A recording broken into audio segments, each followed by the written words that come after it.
سلامونه ستړي مشئ ستاسې د روغتیا په هیله. په دې ویډیو کې غواړو دا زده کړو چې په څه ډول باندې کولی شو یو صراف ته یو نوی حساب پرانیزو. په څه ډول باندې کولی شو چې پخوانی حساب نوي حساب کې ور ډیر کړو. همداراز په څه ډول باندې کولی شو موږ ته ویل شوې حوالې ثبت کړو. د دې ترڅنګ غواړو دا هم زده کړو چې په څه ډول باندې یو صراف ته یو حواله ووایو او په څه ډول باندې د حوالجاتو راپور رامنځته کړو. د دغه چارې د ترسره کولو لپاره لومړی ایگزیکټ سیستم پرانیزو او خپل ډیټابیس خلاصو.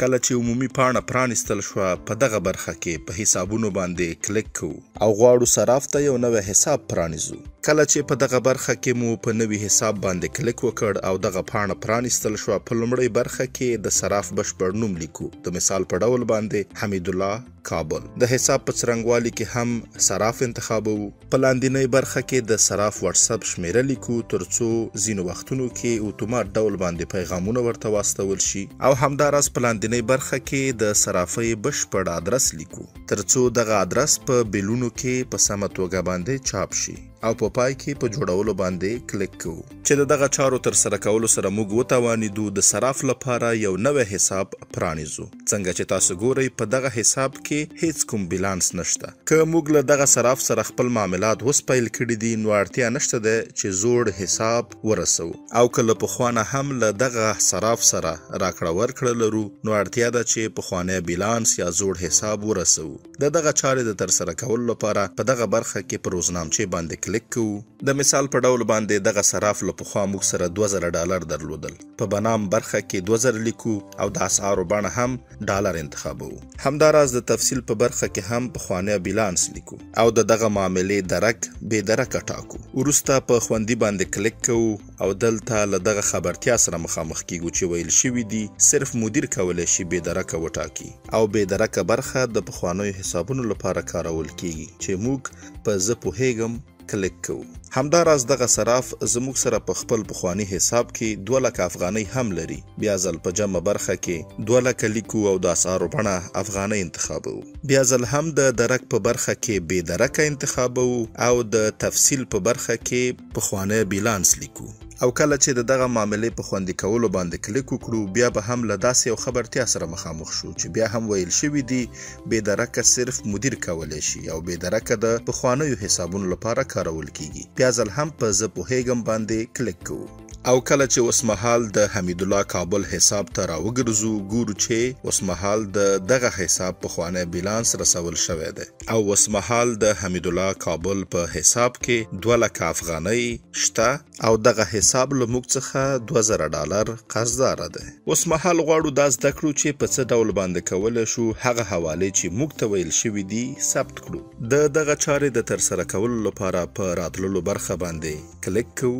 د مثال په ډول باندې دغه صراف د 100,000 افغانیو حواله موږ ته ویلې ده چې د بنام په برخه کې 100,000 لیکو او د دغه حوالې ګټه هم 50 افغانۍ ده او د حوالې نمبر هم 115 دی. د دغه حوالې نمبر له لیکلو وروسته به سیستم په اتومات ډول باندې به د بلې حوالې نمبر 106 وټاکي.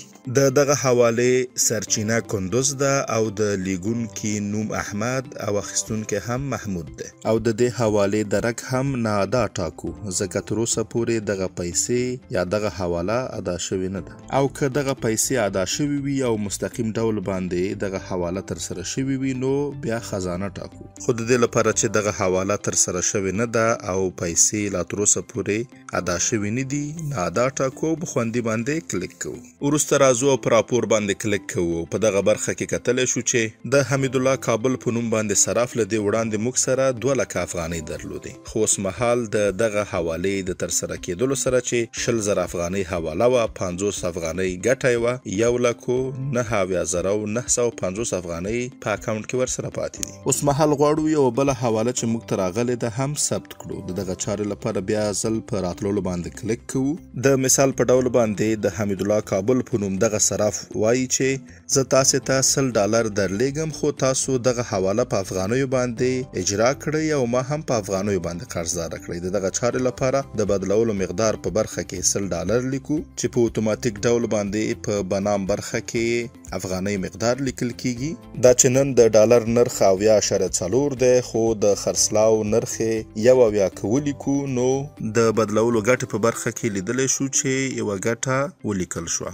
د لیږلو ګټه هم 50 افغانۍ لیکو او د راتللو کوډ یا د حوالې نمبر په برخه کې کتلی شو چې دا ځل سیستم په اتومات ډول باندې 106 حواله نمبر موږ ته راکړی دی چې سرچینه بیا هم کندوز ده، لیږونکی ولی دی او اخیستونکی خان دی او په پای کې په خوندي باندې کلیک کوو. او کله چې بیا ځل په راپور باندې کلیک وکړو کولی شو وګورو چې دغه صراف له دې وړاندې 1,09,950 افغانۍ په خپل اکاونټ کې درلودې چې د دغه معاملې ترسره کېدلو سره 1,22,800 افغانۍ په خپل حساب کې لري. په دې برخه کې غواړو دا زده کړو چې په څه ډول باندې کولی شو یوه صراف ته یوه حواله ولیږو یا یوه حواله ووایو. د دغه چارې د ترسره کولو لپاره په لیږلو باندې کلیک کوو. د مثال په ډول باندې زموږ یو پیرودونکی غواړي 10,000 افغانۍ حواله کړي. د جمع په برخه کې 10,000 افغانۍ لیکو.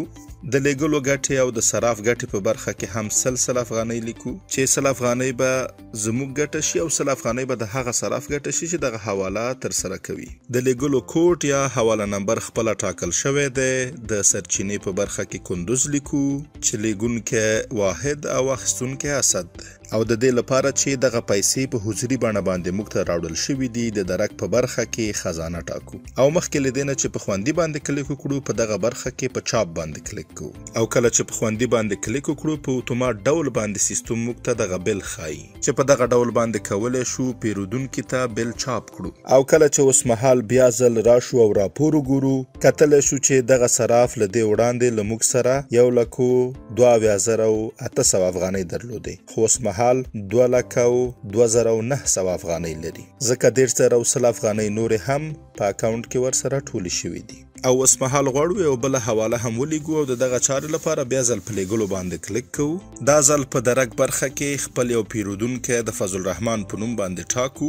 زموږ دغه پیرودونکی وایي چې زما له حساب څخه 40,000 افغانۍ په ډالرو باندې کابل ته ولیږئ. که څه د ورځې نرخ 80.4 دی خو د خرڅ نرخ 1 لیکو او په دغه برخه کې کتلی شو چې 15.13 ډالره موږ ګټه کړې ده. د لیږلو او د صراف ګټې په برخه کې هم یو ډالر لیکو. د لیږلو کوډ یا د حوالې نمبر بیا هم ټاکل شوی دی. سرچینه کندهار ټاکو، لیږونکی احمد دی او اخیستونکی زاهد دی او په پای کې په خوندي باندې کلیک کوو او کولی شو چې یو بیل هم چاپ کړو چې په دغه بیل کې د دغه معاملې ټول څرنګوالی شته دی.